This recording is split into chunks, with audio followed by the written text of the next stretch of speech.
Shalom, selamat datang dalam program Pendeta Menyapa, Jumat Indah Menyambut Sabat.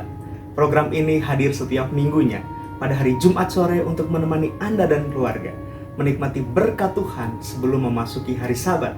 Bersama saya Pendeta Muda Dedi Kurniawan. Kitab Daniel dimulaikan dengan kisah Great Controversy. Pada tahun yang ketiga pemerintahan Raja Yoyakim, Raja Yehuda, datanglah Nebukadnezar, Raja Babel ke Yerusalem, lalu mengepung kota itu. Daniel 1 ayat 1. Bagian mana dari ayat ini yang merupakan Great Controversy, saudara? Mari kita perhatikan baik-baik. Ada dua raja yang diceritakan dalam pasal yang pertama, ayat yang pertama. Raja Yoyakim dan Raja Nebukadnezar. Ada dua kerajaan juga yang diceritakan dalam pasal pertama, ayat pertama, mewakili kerajaan dari masing-masing raja tersebut. Kerajaan Yehuda dan kerajaan Babel. Kita tahu Babel adalah kota penyembahan berhala. Pusat segala egosentris ada di sana. Pengetahuan manusia sangat ditinggikan. Agama kepercayaan mereka kepada pengetahuan diri sendiri dan segala hal yang mereka percaya sangat ditinggikan di tempat ini. Sementara Yerusalem kita tahu adalah kota di mana bait Allah itu ada. Kota di mana umat-umat Allah ada di sana. Yerusalem, kota damai Allah. Sementara Babel, kota yang penuh dengan pelanggaran dan kejahatan, digambarkan dalam ayat ini versus Yehuda, kota yang penuh damai dan kasih karunia Allah. Nebukadnezar yang adalah Raja Babel menyerang Yerusalem dan Yerusalem jatuh ke dalam tangannya. Saudara lihat, pada ayat yang pertama, pertentangan antara yang baik dan yang jahat itu eksis.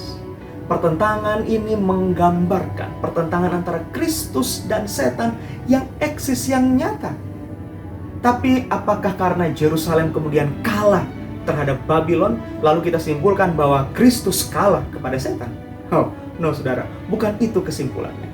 Kita harus mengerti dengan baik bahwa kitab Daniel, isu utamanya, terutama pasal yang pertama adalah tentang integritas. Saya mau tegaskan sekali lagi, isu atau kunci utama dari Daniel pasal yang pertama adalah integritas. Karena bukanlah kebetulan apabila kitab Daniel dimulaikan dengan kisah kejatuhan Yerusalem ke tangan Nebukadnezar. Kenapa? Karena pemimpin mereka, Raja Yoyakim, tidak memiliki integritas ketika memimpin bangsanya. Harusnya Yoyakim berlindung kepada Tuhan, bergantung kepada Tuhan. Tapi dia kompromi dengan Mesir. Itu sebabnya Tuhan menyerahkan Yoyakim ke tangan Babel. Ketika pemimpin bangsa Yehuda tidak punya integritas, mereka kompromi. Tiba-tiba muncullah pemimpin-pemimpin bangsa yang akan datang yang bernama Daniel, Hananya, Misael, dan Asaria. Kenapa mereka muncul? Karena mereka punya integritas. Jadi gambaran kemunculan Daniel, Hananya, Misael, dan Asaria adalah gambaran untuk memberikan pengertian kepada kita bahwa generasi yang selanjutnya dapat dipimpin di tangan orang-orang yang punya integritas. Dari mana kita tahu bahwa mereka punya integritas? Karena mereka tidak kompromi, saudara. Dari mana kita bisa buktikan bahwa mereka tidak kompromi? Jawaban dari pasal yang pertama memberitahukan kepada kita tentang keberhasilan mereka melewati tantangan, menolak makanan-makanan yang dipersembahkan oleh raja. Tapi tidaklah sesederhana itu, saudara, ketika kita menjawab bahwa makananlah ujiannya. Karena terkadang kita pikir makanan itu terlalu sederhana, sehingga ini udang hanya secuil kok nggak apa-apa. Ini babi hanya sesuwir kok nggak apa-apa. Oh nggak apa-apa, alkohol hanya seteguk. Saudaraku, pilihan untuk kompromi sekali saja akan menuntun kepada kompromi-kompromi yang akan datang. Maka dari itu, ketika kompromi itu kita lakukan, itu akan memberikan peluang bagi kita untuk merusak moral kita, untuk merusak identitas kita sebagai umat Allah. Ayat yang pertama tadi, Yoyakim mengalami pengalaman Great Controversy. Dan sekarang giliran Daniel mengalaminya, Great Controversy. Tapi dalam peperangan yang baik dan jahat itu, yang eksis dalam hidup Daniel, peperangan yang terjadi dalam pikiran Daniel, Daniel sukses. Kenapa bisa demikian? Karena Daniel maintain pikirannya. Dia memutuskan dengan pikirannya untuk dapat menjaga integritasnya dengan tidak kompromi. Di pikiran kita inilah sesungguhnya saudara-saudara bekerja atau berlangsung great controversy yang sesungguhnya. Ini bukan hanya soal sekedar makanan apa yang kita makan. Ini lebih luas daripada itu, saudara. Ini soal apa yang kita ucapkan. Apakah itu baik? Apakah itu jahat?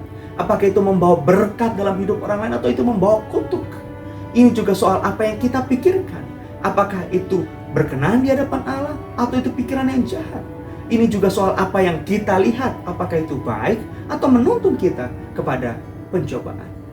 Itu juga termasuk tantangan untuk berhenti dari segala aktivitas pekerjaan kita pada hari Sabat. Kita perlu belajar dari Daniel dan teman-temannya, saudaraku. Dunia mereka boleh saja berubah. Bahkan dunia mereka merubah nama mereka, tapi tidak dengan nature mereka. Negara tempat di mana mereka tinggal, rumah tempat di mana mereka tinggal berubah, tapi karakter mereka, hati mereka tidak berubah. Lingkungan di mana mereka tinggal berubah, tapi tidak dengan spirit mereka. Tuhan yang mereka layani boleh saja berubah, tapi tidak dengan pemikiran mereka. Terima kasih telah bergabung dalam program Pendeta Menyapa. Jumat indah menyambut Sabat. Tuhan Yesus memberkati.